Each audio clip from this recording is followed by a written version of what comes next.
From Wish TV and the All Indiana Podcast Network, this is the News 8 Daily 8 Podcast with Wish TV's Kylie Conway. A Wish TV News 8 update. Hi, this is Kylie Conway, and this is your News 8 Daily 8 for Wednesday, November 23rd. It's going to be what Marcus Bailey says is a joyous type of day for our Wednesday. Bright skies and pleasant, mild air will combine to make today the best weather day of the week. Fantastic day overall with highs in the upper 50s. As far as Thanksgiving Day, we're going to keep that mild air trend rolling into the Thursday. Some increasing cloud cover, but most of the Thanksgiving Day is going to be dry, expected to be anyway. It won't be until Thursday night when showers could return to the state. Highs look to be into the mid to upper 50s. A Wal-Mart in Chesapeake, Virginia has become the scene of America's latest mass shooting. Authorities now say 6 people are dead. So is the shooter. Since it unfolded around 10:15 last night, authorities believe the shooter was an employee, a former employee who walked into a break room and opened fire on the other employees. CNN reports anonymous law enforcement sources who say investigators think the suspect shot and killed himself. The ATF's Washington Field Division mobilized to Virginia to provide assistance. Investigators say the scene is still very active as they piece together what happened. Wal-Mart tweeted overnight saying, "We are shocked at this tragic event. We're praying for those impacted, the community, and our associates. We're working closely with law enforcement, and we are focused on supporting our associates." This is at least the second possible mass shooting at a Walmart since 2019, when police say a gunman killed 22 people in El Paso, Texas. And today, the suspect in the Colorado Springs LGBTQ nightclub shooting is set to appear in court by video from jail. Anderson Lee Aldrich is accused of opening fire at Club Q Saturday night, killing 5 people and injuring more than a dozen others. According to court filings, Aldrich identifies as non-binary. The motive in the shooting is still under investigation. The state attorney general says Aldrich will likely face charges for every single person who was inside the club at the time. Also happening today, the man accused of shooting and killing Richmond police officer Sierra Burton is set to appear in court. Online court records show a pretrial conference and initial hearing for Philip Lee today. As we've reported, Lee is charged with murder for the August shooting. Prosecutors are seeking the death penalty, and a judge has issued a gag order in the case. IT-Mate expects a key decision soon from the special judge overseeing the Delphi double murder case. The question, whether to unseal the documents that detail the evidence against the man accused.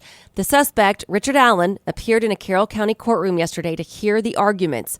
IT-Mate's Richard Essex spoke to Allen's attorneys and breaks down why the prosecutor wants to keep the documents secret for now.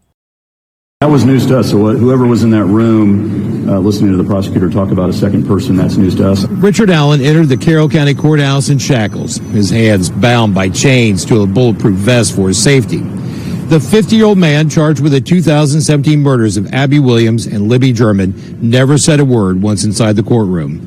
We did hear from the Carroll County prosecutor, Nick McLeland.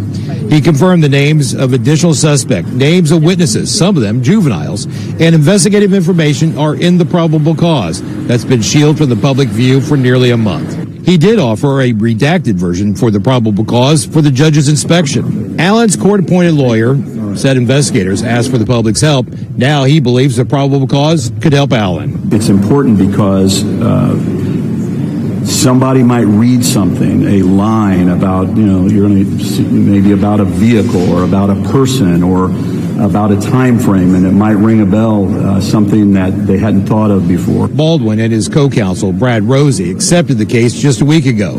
He admits that he and the co-counsel are playing catch-up. When you guys read the PCA, presuming that the judge grants our motion, you will have to question, is this what happens after 5 years of an investigation? Is this what it is? We don't have any other evidence. We don't have any discovery. That's all we have, and we are not impressed. The prosecutor declined to talk about the hearing afterwards. Baldwin says the information, the probable cause, is flimsy at best. Our client's the wrong guy. I'm Richard Essex for Wish TV, wishtv.com, and follow us on Facebook. The prosecution in the case requested a gag order. If granted, it would restrict all parties from talking about the case outside the courtroom. A bail hearing for Richard Allen is set for February 17th at 10 a.m. One of the two women accused in a grim discovery is back in Indiana and faces a new charge. Prosecutors have added a count of aiding, inducing, or causing murder for Dawn Coleman for her role in the death of a little boy whose body was found in his suitcase. Authorities say Cairo Jordan was 5 when he was killed and dumped in southern Indiana. The boy's mother, DeJuan Anderson, is not yet in custody. The new charge against Coleman comes with new information about how it happened. According to investigators, Coleman says she and Anderson were staying in Louisville when Coleman walked into a room and saw Anderson on top of the child saying it was done. Then Coleman helped Anderson put the body in the suitcase. Former Vice President and Indiana Governor Mike Pence is addressing the insurrection as he stops in Indianapolis on his book tour. The Indiana Historical Society hosted Pence last night for a discussion about his autobiography, So Help Me God. Pence tells News 8 he's proud of the work the administration accomplished, but says it didn't end well. He also criticized the idea he could overturn the election results. Pence has not announced a campaign for president in 2024, but he has hinted at it during recent public appearances. Dr. Anthony Fauci has delivered his last White House briefing. Fauci has long been America's top infectious disease specialist and gained added prominence through regular pandemic updates. He's stepping down from his roles with the National Institute of Allergy and Infectious Diseases and the White House. During yesterday's briefing, Fauci reflected on the pandemic, saying it was an important part of his career, but only represents a fraction of his 40 years of work. Fauci says he does not plan to retire completely and will keep working to advance public health. President Biden says he'll extend the pause on federal student loan payments. The move comes as the administration battles in court to keep the debt forgiveness plan alive. The current moratorium was slated to end January 1st. Now the administration says it will last until 60 days after the lawsuit over forgiveness is resolved. If the issue is not settled by June 30th, payments would resume 60 days after that. The Supreme Court has cleared the way for a congressional committee to see the tax returns of former President Donald Trump. The High Court made the decision yesterday, ending a 3-year-long legal fight. The House Ways and Means Committee had asked for 6 years of tax returns from Trump and his businesses. The House Republican leader is launching threats of impeachment against the Homeland Security Secretary Alejandro Mayorkas. Kevin McCarthy wants Mayorkas to resign over management of the southern border with Mexico. During the trip to El Paso, Texas yesterday, McCarthy criticized border conditions. McCarthy is nominated to become the next House Speaker when the new Congress convenes in January. He says the Republican majority will open investigations on day one that could lead to impeachment. A spokesperson for Mayorkas says the secretary has no intention of resigning. This year is expected to be the third busiest day for Thanksgiving travel since AAA started tracking in 2000. It's the best time to hit the road before 8 o'clock this morning. So you've already passed that. We're outside of that window. The worst time to travel is between 11 this morning and 8 tonight.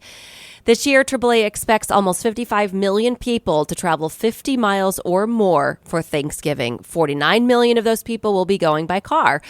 AAA says that's about a 1.5% increase over last year and 98% of pre-pandemic levels.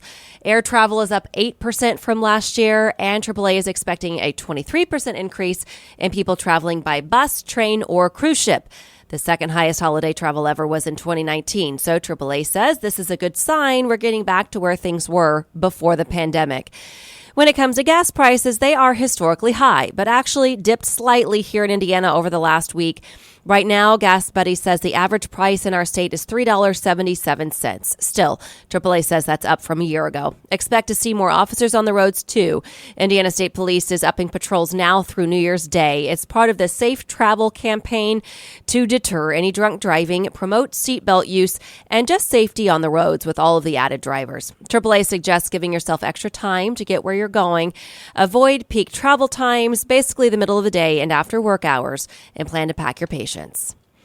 A man is now charged for driving his SUV through the front of an Apple store in Massachusetts, killing one person and hurting 19 others. The crash happened Monday morning just southeast of Boston. Bradley Rain faces counts that include vehicular homicide and reckless driving.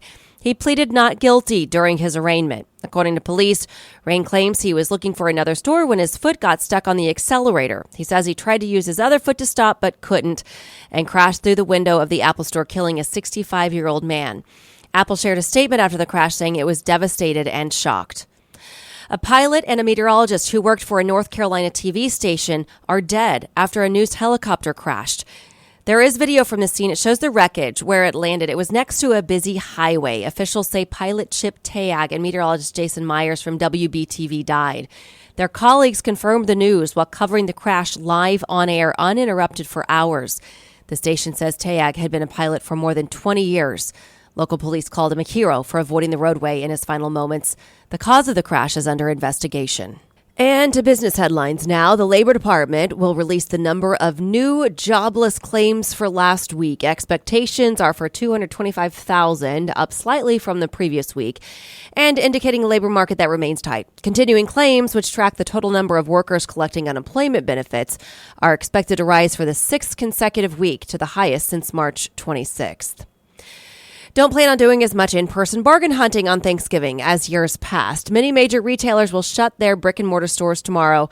Stores closed Thanksgiving include Wal-Mart, Costco, and Target. Most department stores are closed as well. If you need to shop in-store, you can find CVS, Dollar General, and most grocery stores open.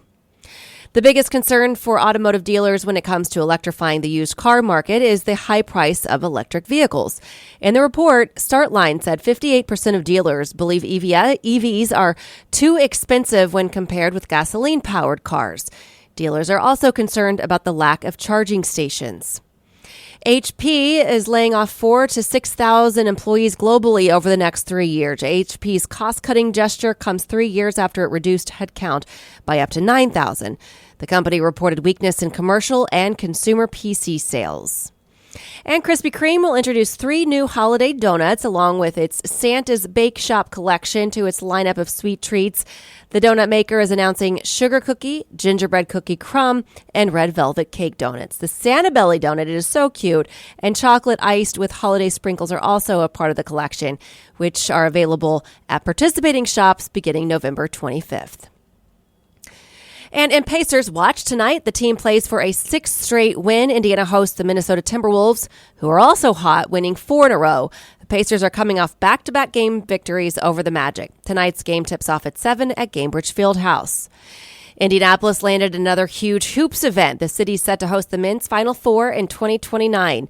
It'll be the 10th time for Indianapolis to host the title tilt.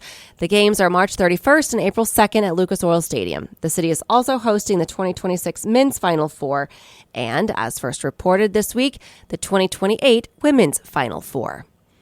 And to the Colts, 3 franchise greats will get the chance to be enshrined in the Pro Football Hall of Fame in Canton, Ohio.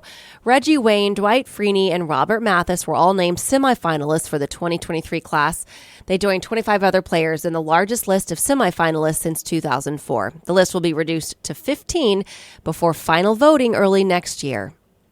And the Colts host the Steelers Monday night. You can watch that game right on Wish TV. It's the first of 2 Monday night games that we are going to broadcast this season.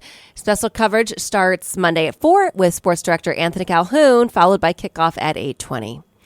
This has been your News 8 Daily 8 for Wish TV. I'm Kylie Conway, online at wishtv.com, and follow us on Facebook when you search Wish TV. This is the News 8 Daily 8 podcast with Wish TV's Kylie Conway. A Wish TV News 8 update on demand for even more on demand and on the go. Connect with Wish TV on Facebook at wishtv.com and on the free Wish TV mobile app.